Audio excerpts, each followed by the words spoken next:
গিয়ে উনি দল দেখেন নাই, মত দেখেন নাই, ধর্ম দেখেন নাই, বর্ণ দেখেন নাই। উনি কখনো দেখেন নাই যে কে কোন দল করে, কে কোন ধর্মের, কে কোন বর্ণের। নগরকান্দার মানুষ, সাঁওতাল মানুষ, ফরিদপুরের মানুষ ওনার হৃদয়ে ছিল সবসময়। সুতরাং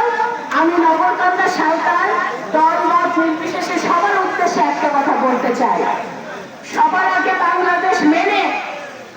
সবার কাছে আপনারা ঐক্যবদ্ধভাবে কাজ করেন, মিলেমিশে কাজ করেন, তাহলে আমরা জনগণের পাশে থেকে জনগণের সেবা করেন, তাহলে নগরকান্দার উন্নয়ন হবে, সাঁওতাল উন্নয়ন হবে। কিন্তু যদি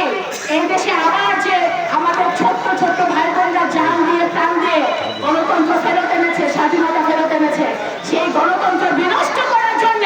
সেই স্বাধীনতা নষ্ট করার জন্য যদি নগরকান্দা সরকার মাটিতে কেউ ষড়যন্ত্র করতে চায়, তাহলে তার বিরুদ্ধে বা নগরকান্দা সাঁওতাল জনগণ ঐক্যবদ্ধভাবে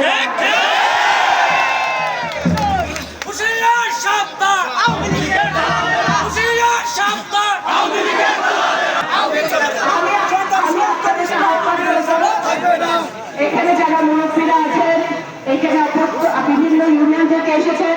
আমি আপনাদের অনুরোধ করবো যে আসুন আসুন আমার বাবা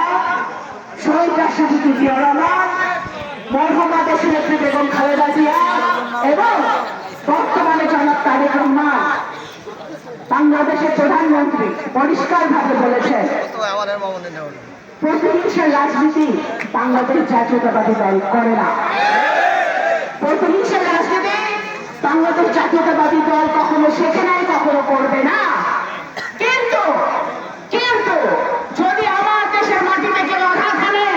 যদি আমার দেশের স্বাধীনতা গণতন্ত্র আবার কেউ খর্ব করতে চায়, যদি আমার দেশে আবারও দুর্নীতি করার কেউ চেষ্টা করে,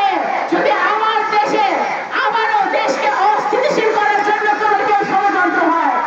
নগরকান্দা সাঁওতাল জনগণ সবচেয়ে প্রথমে মাথা উঁচু করে তারা দাঁড়াবে এবং একটা মানব প্রাচীর ঢাল তৈরি করবে। জুলাইকে ভুলেন নাই, আপনারা গণতন্ত্রকে ভোলেন নাই, আপনারা এই ছেলে মেয়ে যারা জীবন দিয়েছে তাদেরকে ভোলেন নাই, এবং ভোলেন নাই দেখে আপনাদের হৃদয় আছে দেখে আপনারা এই ঝড় বৃষ্টির মাথায় করে ছাতি ধরে হলেও সারা উপজেলা থেকে, 2 উপজেলা থেকে এই হাজার হাজার মানুষ আজকে এখানে উপস্থিত হয়েছে। আসুন আমি এখানে সভাপতি এবং মুকুল পরিচালনা করছে এবং যারা এখানে আছে তাদেরকে আহ্বান জানাবো, আমরা এই সমাবেশ শেষ করার আগে যারা মৃত্যুবরণ করেছে নগরকান্দায় এবং সারা বাংলাদেশে জুলাই অভ্যুত্থানের সময় এবং 17 বছর, তাদের আত্মার মাগফিরাত কামনা করে আমরা দোয়া করব এবং ইনশাআল্লাহ আমরা